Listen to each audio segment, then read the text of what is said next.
It's Phillip Edge.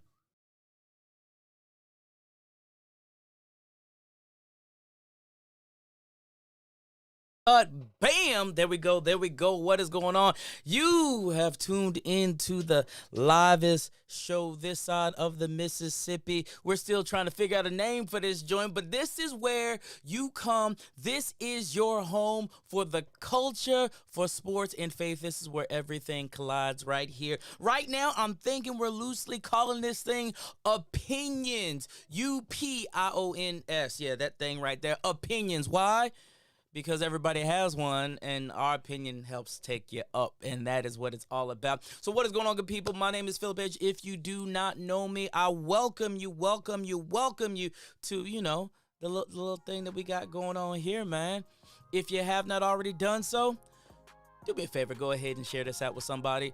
There might be somebody who got an opinion today and they need to, go ahead and share their opinion. We want them to share their opinion. We want them to share with us what's going on, because today, y'all, we're going to be talking about some serious stuff in the world of sports. We're going to be talking about some serious things in the culture, and everything that we do is wrapped around faith. So that is what is going on. So what is up with y'all? Do me a favor real quick. If you are tapped in with me right now in the comments section, go ahead and say hello to your boy. Leave me a little comment. Let me know who you are, where you're from, where you're chatting in from, all that good stuff.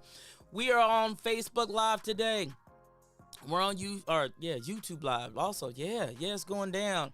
And I was going to put us on IG Live. I didn't even put us on IG Live today, but it is going down, and we got some crazy stuff to be chatting about today, man. So what is up to all my good people? And I think it's time to jump into this thing, man. I hope y'all are ready for it, cause your boy is ready for it. Like I've been waiting for this thing all day long. Like I'm like, man, I'm ready. I'm ready to jump in today. I'm ready to talk about some things today. I'm ready to give my opinion on some things today. And honestly, I really just hope y'all are ready to give your opinions today in the comments section. If you really want to jump in here, holla at your boy. Look, I will bring you up. You know what I'm saying? I will bring you up in the cut so we can talk together and do what we do, man. So y'all know what it is. It's Phillip Edge, everybody's favorite Uncle Phil. It's your guy, and this is Opinion. So with that being said, let's go ahead and run this thing, man. Let's go ahead and run this thing. Let's get this thing going on today. It's your guy, Phillip Edge, man. Let's do it. It's Phillip Edge. So let's talk about it, man. There is a lot of stuff going on, man, in the world of sports. I'm super excited about some things that I've seen in the world of sports. And y'all, I don't know if you all saw it yet. But the first thing that I want to talk about, which I think is major news going on right now, there is a lady right now in college basketball. Her name is Dawn Staley. I don't know if you know who Dawn Staley is, but Dawn Staley is she was an amazing basketball player, and now she is an amazing basketball coach at the University of South Carolina. And I want to jump in and chop this up because I don't know if you all recognize this, but in the world of sports, specifically college athletics, professional athletics, man, women are grossly underpaid for doing the same exact job that men do. I mean, like, when I say grossly underpaid, I'm talking, men are making professional basketball multi-millions. Women might be making a couple $100,000 a year, and that's like the best players, right? So today we actually get news that Dawn Staley, the head coach of the University of South Carolina, she just inked a new deal, y'all. A 7-year contract worth $22.4 million, making her the highest paid women's basketball coach who happens to be African American. This man, she's 51 years old. It said, y'all see it right here, inked a 7-year, $22.4 million contract with the Gamecocks on Friday, making her the highest paid black coach in women's basketball. That is amazing right there. And I don't know about you, but the moment I read this, first of all, I was like, congratulations. Yeah. Shouts out to Dawn Staley. Congratulations. This is like a huge, huge deal. And if you look at it, it says that Staley got a raise and extension in 2017. Her new salary will be $1 million per year with outside compensation beginning at $1.9 million in the first year, escalating by $100,000 every year after that. So Dawn Staley has been doing a whole lot of things. She's been the national coach of the year. She's led her team to the #1 ranking in basketball, and literally she's also won a college basketball championship. And honestly, had it not been for COVID, she might have won it again last year, because her teams have been completely balling out of control, y'all. So again, shouts out to Dawn Staley. She is like literally up there right now. Gino Auriemma, if you know anything about him, he is the head basketball coach of UConn. He makes about $2.8 million a year, and she's gonna be on up there with the greats, man, with those folks who are making that big bag. So I'm excited. I really am excited for Dawn Staley. I'm excited for women's sports, man. There's a lot happening and going on within the women's basketball ranks, and people really trying to do what they can do to just really work to get our women, man, get our women up to equality, up to the same equity that they deserve. I've been watching even some of our, specifically our basketball players in the NBA. Some of them are donating money, doing a whole lot of different things to make sure that our women can get that equality in their sports ranks. Because again, some of them, hey, they work hard out there. You know what I'm saying? So again, just shouts out to that lady, Dawn Staley. Shouts out to South Carolina making the move, doing what they need to do, which I thought was super, super awesome, man. So shouts out to that. It continuing on with culture though, and talking about some things in the culture. It's Phillip Edge. We got some serious things happening right now, y'all. I happened to be looking this morning on the news, and I don't know if you actually checked out the news today, but today, man, we got word that our brother Colin Powell actually passed away, man. Colin Powell. If you don't know Colin Powell, literally, man, Colin Powell was the first Black U.S. Secretary of State. He literally died today at the wonderful age of 84 years old. 84 years old. Colin Powell passed away, man, and I was like, whoa, Colin Powell, like the Colin Powell. I mean, this guy right here, off the chains. He did so much, man. And if we look just some of the things that Colin Powell did, first Black U.S. Secretary of State. And then here's the thing, though. He died from complications of COVID, and this is what his family is reporting and letting people know. Complications of COVID. That is what he died from. Powell had several different leadership positions in many different Republican administrations, doing foreign policy and stuff like that. But that right there, that's like a big deal. And honestly, this morning it wasn't like it was making major news. Like I don't know about you all, but I was trying to figure it out. I'm like, what in the world's going on? This is Colin Powell, like the Colin Powell, like the former Secretary of State Colin Powell, and it's not making major news. Like I thought we should get like a news break or something like that. When you hear news that Colin Powell passed away, and honestly, I didn't even know he was sick. But in the news article, man, it was speaking about how he had cancer, which that's what it's looking like. He had cancers and which compromised his immune system, and because he was immunocompromised, he did pass from complications of COVID, which that blew my mind right there. I was just like, wow, man, wow, like Colin Powell was and has been a huge influence on so many people. So today, what I wanted to do, I wanted to share Colin Powell's, just in honor of Colin Powell. Colin Powell had 13 rules of leadership, and I just wanted to share those 13 rules of leadership with those of you who are watching today. I think they are good things to really grasp and really just hold on to and understand, man, when we think about just leadership. Now here's the thing. If you are leading anybody, you need to pay close attention to these 13 rules right now, because these are the 13 things that Colin Powell said that he lived by. Now, I know some of you are like, well, am I a leader? Am I a leader? Listen, yes, we're all leaders. And given the right circumstances, we can all be leaders. So if you're not necessarily leading people right now, that doesn't matter, because you got to lead yourself, right? You got to lead yourself. So let me help you out real quick. Yep.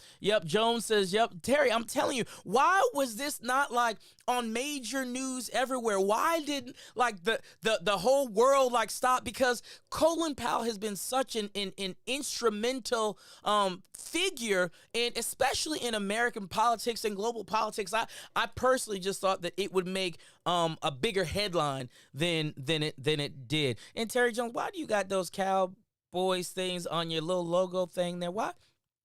We're going to talk about that in a minute. We'll talk about that in a minute. But let me get to Colin Powell's 13 rules of leadership, and I think all of them are good, but I want to start rule number 1. You see it on the screen right there. It ain't as bad as you think. It will look better in the morning. And now that right there, yeah, that needs one of those right there. It ain't as bad as you think. Now, I don't know where you are. I don't know what you got going on right now, but somebody needs to hear and understand that it's not as bad as you think. And honestly speaking, tomorrow is going to show up, and when tomorrow shows up, guess what? It's going to be better in the morning, right? I know even right now, some of you, you're hurt, you're down, you're trying to fight this quote-unquote depression, and like literally, you think it's bad, but here's the thing. You woke up today, and every day we wake up, we have this thing called opportunity. So I'm just sharing with you right now, it ain't as bad as you think. And let me even take it a step further. It could be worse.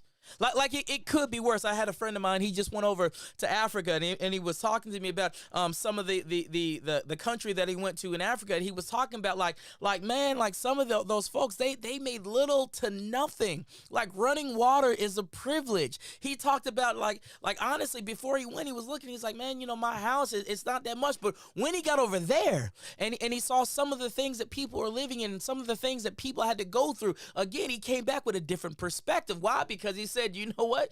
It's really not as bad as you think. And I really want to share that, because that is rule number 1 from Colin Powell. Rule number 2, get mad, then get over it. Yeah. It reminds me of a scripture that I read in this old book. It said, be angry, but sin not. I mean, there's this book that I read, from time to time, and that's the kind of thing that it speaks about, right? Get mad, but get over it, man.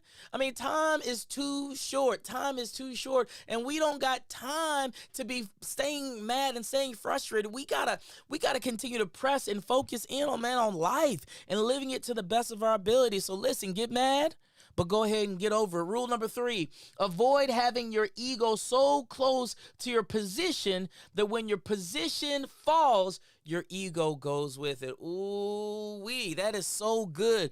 Quit trying to be the position. Quit trying to tie everything with the position, right? Like literally, you got to be able to separate those two. You are so much more than the position, and quit trying to tie everything in to the position. That's rule number 3. Number 4, I love number 4. It can be done.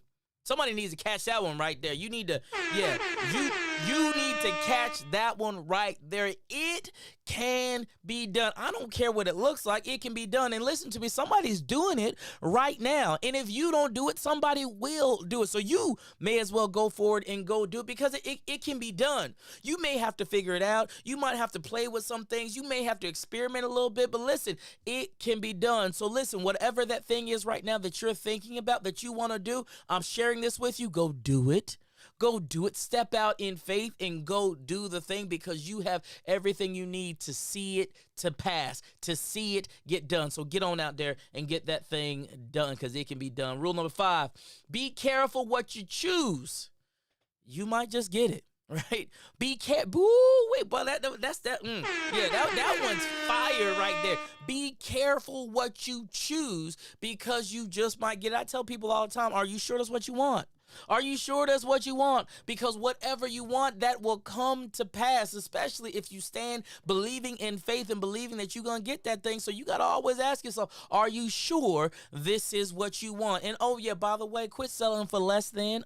That ain't even one of the rules, but I just felt like I need to share that with somebody watching us right now. Quit settling for less than. Quit settling for less than you deserve. Quit settling for less than you're able to attain. Quit settling and go get it. But be careful, because whatever you choose, you might just get. Rule number 6, don't let adverse facts stand in the way of a good decision.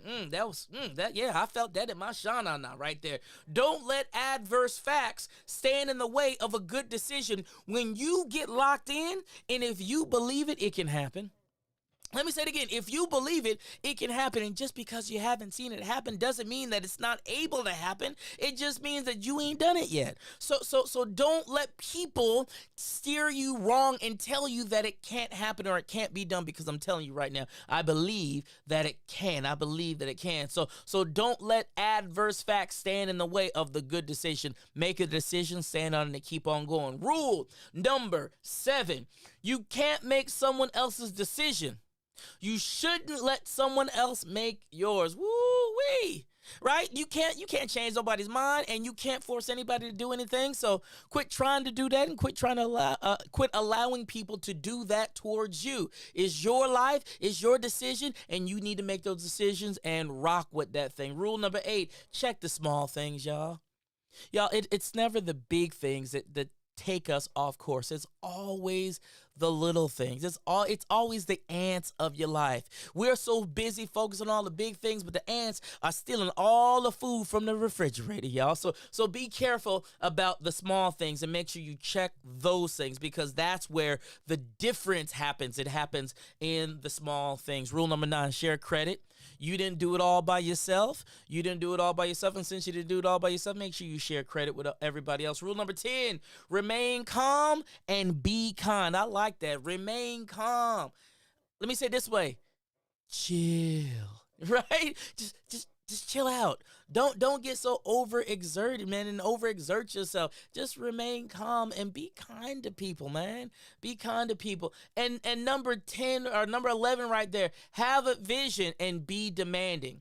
Have a vision. In fact, have the vision, write the vision, make the vision plain, but be demanding on the thing that you can see. Because remember, if you can see it, you can believe it, and you can achieve it, but you have to be able to see it first. So have a vision and be demanding of that vision. Number 12, don't take counsel of your fears or naysayers, right? So there are so many people right now, y'all, and they are literally preying on your downfall. They praying for your downfall. They want to see your downfall. So don't worry about your haters, and don't worry about those fears. Literally keep on pushing and keep on going forward, because that is the direction of the thing that you want in life. So we got to keep on going there. And then rule number 13, perpetual optimism is a force multiplier. That is good. That is good. Perpetual optimism. That means when you can see it and you can believe it and you can stand on it, there is something that happens. That perpetual optimism, that's literally like compound interest of your life. Like the compound interest of your life, that's that optimism. Did you all know that literally when you are positive, positivity can change the environment? There are studies. A lady, her name is Barbara Fredrickson. She actually has a book that she wrote on this very thing, and she's talking about this and talking about how literally positivity can change the game. They did some research on doctors, and they gave doctors like just some candy, just simple candy. And when they gave doctors the candy, the doctors who they gave the candy to, they made positive diagnosis, I forgot, a large percentage of the time more quickly and more effectively just by having something positive, right? A little piece of candy. They did the same survey with little kids, right? And they were doing little block tests, and they told the kids to think of something that makes you happy, and kids thought of like Jell-O or something like that, right? Jell-O, pudding, pops. Anyways, but so they thought about things that made them happy, and in thinking about things that made them happy, they fared so much better on the test. Why? Because their mindset was in the right frame of mind. Positivity, that perpetual optimism, it is a force multiplier, and it is a big thing. So listen, in honor of Colin Powell, General Colin Powell, wanted to share his 13 rules of leadership with you. I think they're really, really good. And I think if you can take just take a couple of these things right here, because it's good. Go on a snapshot, a little picture of this right here, because I'm telling you right now, this right here, and taking rules like this and living them out, this is something that I truly believe can really shift and change your life, right? It can shift and change your life. So here's the thing. We're talking about COVID a little bit, right? And again, I told you Colin Powell passed from COVID. So I want to switch gears just a little bit and talk a little bit about my guy, Cam Newton. Cam Newton, the former Carolina Panthers, Cam Newton, the former New England Patriots, Cam Newton, the unemployed quarterback, Cam Newton. So y'all sit tight. Y'all sit tight. Make sure you share this out with somebody right now, y'all. Share this out with somebody. Let them know, man. Let them know we are live right now. We are talking about it. If you got an opinion, make sure you share your opinion in the comment section, because I want to know your opinion. This is stuff that's happening, man. This is stuff that's happening in the real world right now. But as soon as we get back from this quick little stinger, we're going to talk just a little bit about your boy, Cam Newton. Let's talk about it, y'all. You're on Opinions. It's Phillip Edge. So Cam Newton, there are a lot of people who made speculation that Cam Newton, literally, he is not playing on an NFL roster right now, because a lot of people say and believe that it's because he did not get vaccinated, y'all. He didn't get vaccinated. And there are a lot of people right now who are saying that because Cam Newton did not get vaccinated, that's why he got cut from the New England Patriots. Now, I don't know if that's the truth or not, because, I mean, the guy that they brought in, man, he's balling out of control. He's a rookie. He's doing what he needs to do. Cam Newton is getting a little bit older. But the question is this: if there is speculation that Cam Newton is not on an NFL roster because he did not get vaccinated, y'all, what would happen, or what should happen, if Cam Newton actually got vaccinated? Like what do you all think should happen if Cam Newton gets vaccinated? Like should an NFL roster pick him up? I mean, being honest, there are a lot of places right now who could use somebody like a Cam Newton. I mean, let's think about it for a second. Are there 31 other NFL quarterbacks who are better than Cam Newton? I don't know.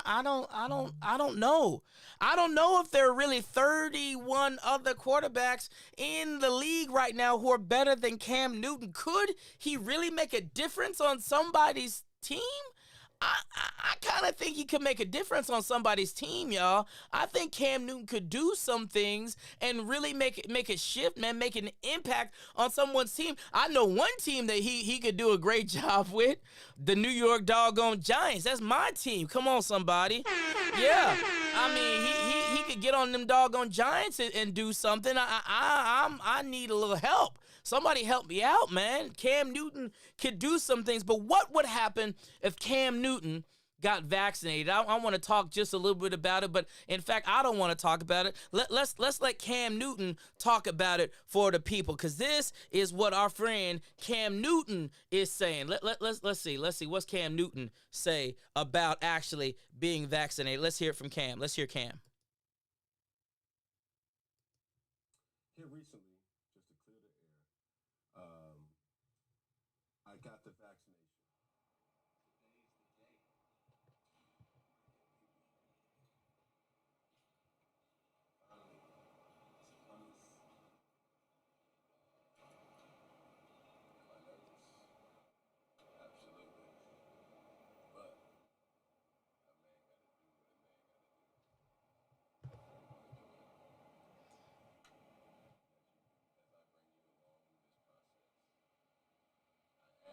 You don't judge. I ask that you gain inspiration and you also support.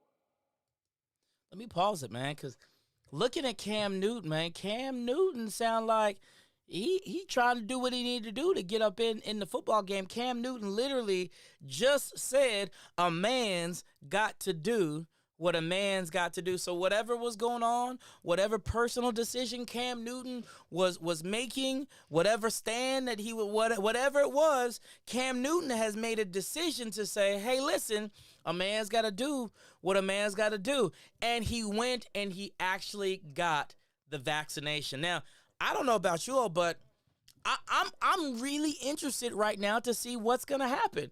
Like for real, like if the problem was Cam Newton was not vaccinated, right? And that's the reason why Cam Newton wasn't on an NFL team. All right, let's just play suppose, y'all. Let's play suppose. If that's the reason why Cam Newton wasn't on an NFL roster and hasn't been on an NFL roster, and that's the reason why New England cut him, well, what's going to be the reason he's not on an NFL roster now?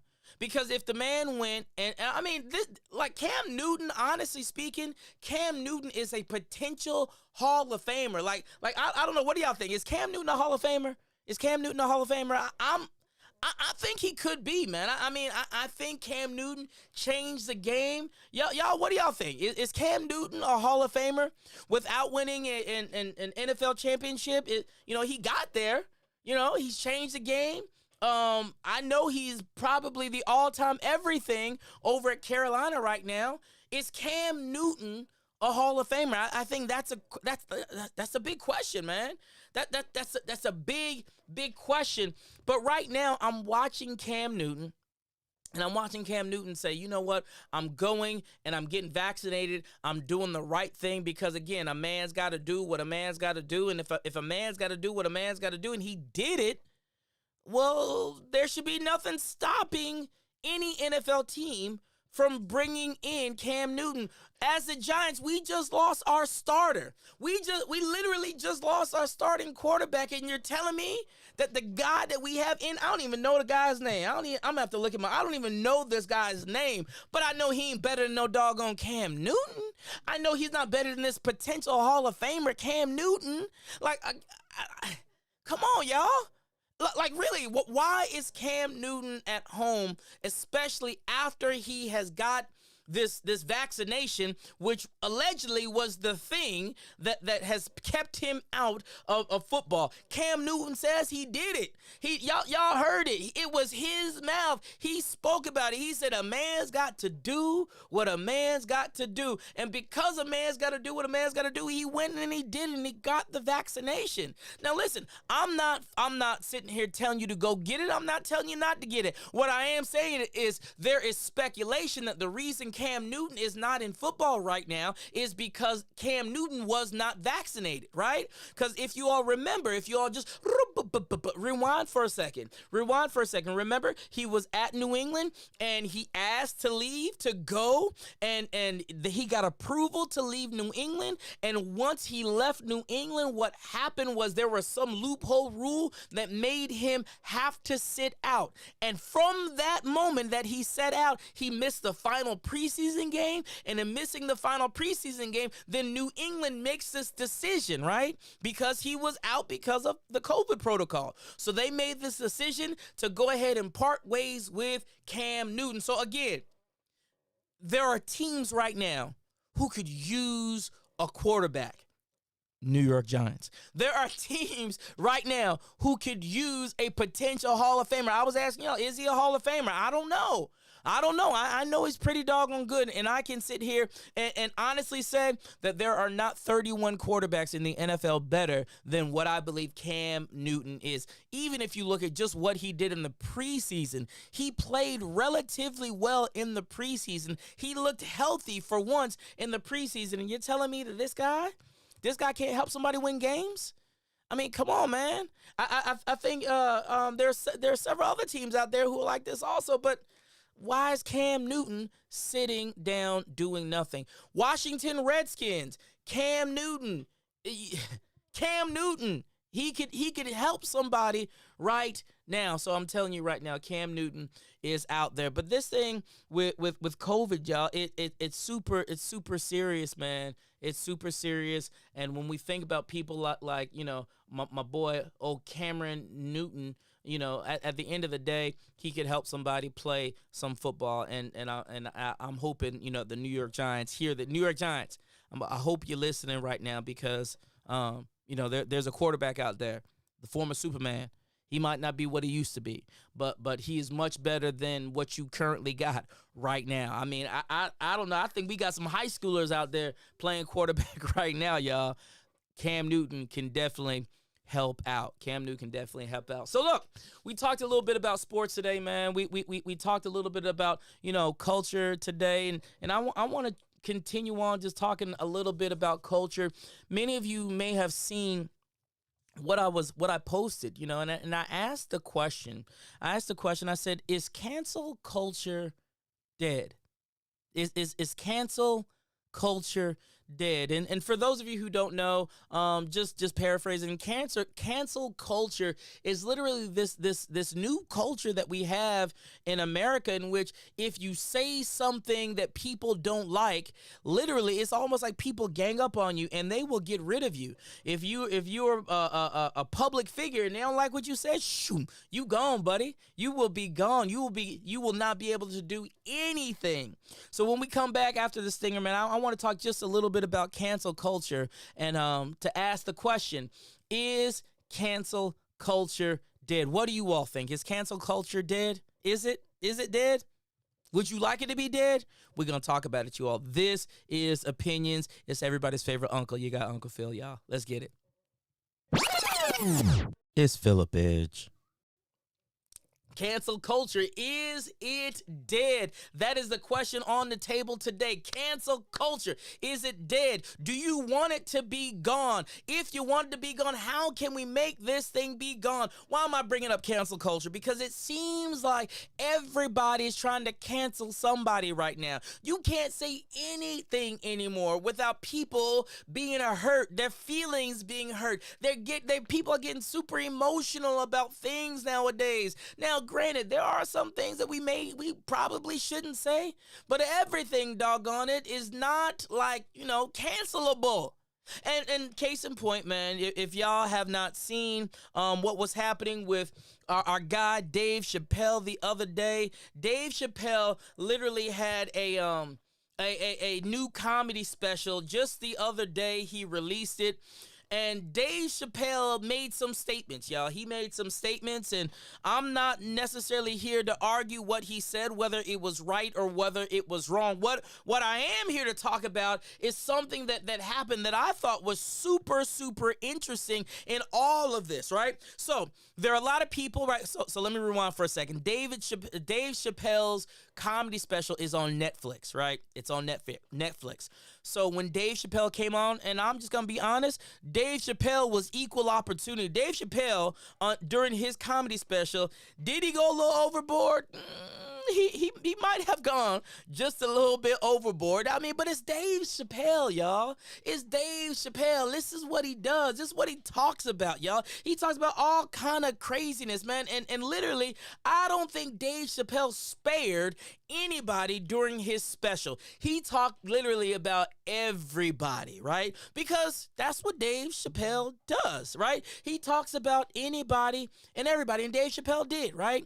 So in talking about everybody, Dave Chappelle made a couple of statements, and again, whether you agree with him or disagree with him, he made some statements about Lil Baby, the rapper, right? I think Lil Baby, Dub Baby, one of them babies, right? He made some statements about this guy, and literally, I think it's Lil Baby. Lil Baby, somebody correct me. Somebody help me out watching right now. Lil Baby, Dub Baby, who is it? One of them. But he made some statements in regards to the rapper.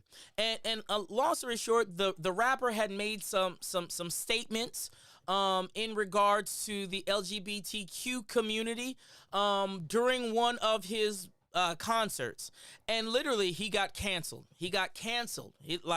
Like literally, we ain't heard from the baby since then because he got canceled. Now again, I'm not condoning what he said. I'm not even saying that was right. What I'm saying is this is a fact and this is what happened, right? He got canceled. So Dave Chappelle on his comedy special, he's talking about this. He says, so y'all telling me that we're gonna cancel the baby, right? when for making the statements that he made, but we're not going to cancel the baby for literally killing a man in Walmart. And Dave Chappelle was like, no, literally, you can go and Google this. The man, I don't know if it was self-defense or what, but the man, like, somebody died in Walmart, and that didn't cancel the guy. But what did wind up canceling the guy was the statements that he made. So again, Dave Chappelle is really kind of honing in, saying, "Come on, y'all, are we serious here? You know, we're making statements, and again, I'm not saying one is right and one is wrong, but this man literally killed somebody, and it was fine. Everybody was cool with that. It was okay. But the moment he opens his mouth and makes a statement that whether he believed it or not, whether it is right or wrong, he made a statement and we cancel him because of that. But we didn't cancel him because he murdered somebody or killed somebody. I mean, come on now. What is going on? This is what is happening with cancel culture. So the backlash of all this was there was supposed to be a boycott of Netflix. There were supposed to be people who were working at Netflix who were supposed to basically have a walkout during it and at Netflix and whatnot. And it's interesting because I'm watching Dave Chappelle here, and in watching Dave Chappelle here, it was interesting to see what the president and CEO of Netflix says, y'all. And this blew my mind. Y'all look at this, man. Look at this right here. The president and CEO from Variety, this is on Twitter right here. Y'all can check it out. But the president and CEO, he said this, man. He said this. He said, with the closer, that's the name of Dave Chappelle's show. With the closer, we understand that the concern is not about offensive to some content, but titles which could increase real world harm, such as further marginalizing already marginalized groups, hate, violence, etc. This is what the CEO wrote, right? So check this out. He is saying, okay, so I understand this. I understand that there are concerns about Dave Chappelle and the offensive content that he could have said, and about how it could increase harm to people who are already marginalized. So I'm looking at this and I'm like, okay, all right, now where are you going with this thing, right? Where are you going with this thing? Because I'm looking at it and I'm like, So then he goes on and he said this, y'all, look at this statement right here. He said, last year, we heard similar concerns about 365 Days and violence against women. 365 Days, another Netflix show, right? We heard the same concerns about 365 Days and violence against women, says Sorandos, right? It says this, while some employees disagree, we have a strong belief that content on screen doesn't directly translate to real world harm. Y'all, this is major right here, what he is saying. This is the president and CEO of Netflix saying, well, wait a minute, I don't believe, and we don't believe, that things that you see on screen directly translate to the real world harm of people, specifically people who are already marginalized. This is what he's saying. And honestly, this blew my mind right here because I was not expecting somebody of his stature to really say this. But y'all, when I tell you, it did not stop there. This brother went on and he made another statement. He says this. Check this out, y'all. He says, the strongest evidence to support this. Now, when he's speaking about this, he's talking about his claim about how the content that people view, it doesn't necessarily translate into real world harm, okay? So that's the stance that the CEO is making. He's saying just because you see something on TV or you hear something on TV, it doesn't necessarily translate to people being further marginalized. This is what he's saying. So if you look on the screen, he's going on, he says, I'm going to prove this to you. And this is how he proves it. He said this, the strongest evidence to support this is that the violence on screen has grown hugely over the last 30 years, especially with first-party shooter games. And yet, violent crimes has fallen significantly in many countries, wrote the co-CEO. Whoa, mind blown. Mind blown. The CEO just took a stand. Y'all, these are his words, not my words. And the CEO is using the evidence, right? The evidence that he's using to support this claim is the fact that he's saying violence on screen has grown a whole bunch. And he's using the first party shooter games. So he's saying people are using, Call of Duty and things like that. So they're on these screens playing these games, shooting them up, bang, bang. They're shooting everything up. And he's saying, yet, even though there is more violence on screen, he's saying that violent crimes have fallen significantly in many countries. So, therefore, he's saying there isn't really a correlation between the things that you see on the screen and the impact that it has on people. So he's literally standing by Dave Chappelle. Let's go on and see what else he says. Let's go on, because he goes on, y'all. He says, adults can watch violence, assault, and abuse, or enjoy shocking stand-up comedy without it causing them to harm others. Wow. Wow. This is the co-CEO of Netflix. He said adults can watch violence. So you can see violence on TV. Adults can watch assault and abuse on television. You can see it. You can bring it into your eye ducts. He says, and he's correlating the two, or you can even enjoy shocking stand-up, saying that Dave Chappelle's comedy, although it may be a little risque and over the edge, it may be shocking. He's saying that adults, you can watch this without it causing harm to them and to others. This right here, you all, blew my mind. It blew my mind. I don't know if I've ever seen another CEO make these kinds of claims and make these kinds of statements. Literally, he's saying, y'all, we standing by Dave Chappelle. We're standing by Dave Chappelle. And again, this is blowing my mind. So my question for y'all is, when you have CEOs like this, the CEO of Netflix, standing behind a comedian who is, y'all, he is saying some things. He is pushing the envelope. This is Dave Chappelle we're talking about. Is cancel culture officially dead or on the verge of being dead when people can actually speak now, can say the things that are on their mind, can say it without other people feeling so offended that they must be canceled? Is that the truth? Is that where we're going? Is cancel culture now over? I was watching Damon Wayans, and Damon Wayans made a statement. Damon Wayans literally said, he's like, man, I am so glad that literally Dave Chappelle said what he said. And he says, I feel like I'm free finally. This is another comedian, right? I feel like I'm free finally. I can finally have conversation and talk about things and poke fun at things and laugh about things. I can finally do those kinds of things as a comedian. Why?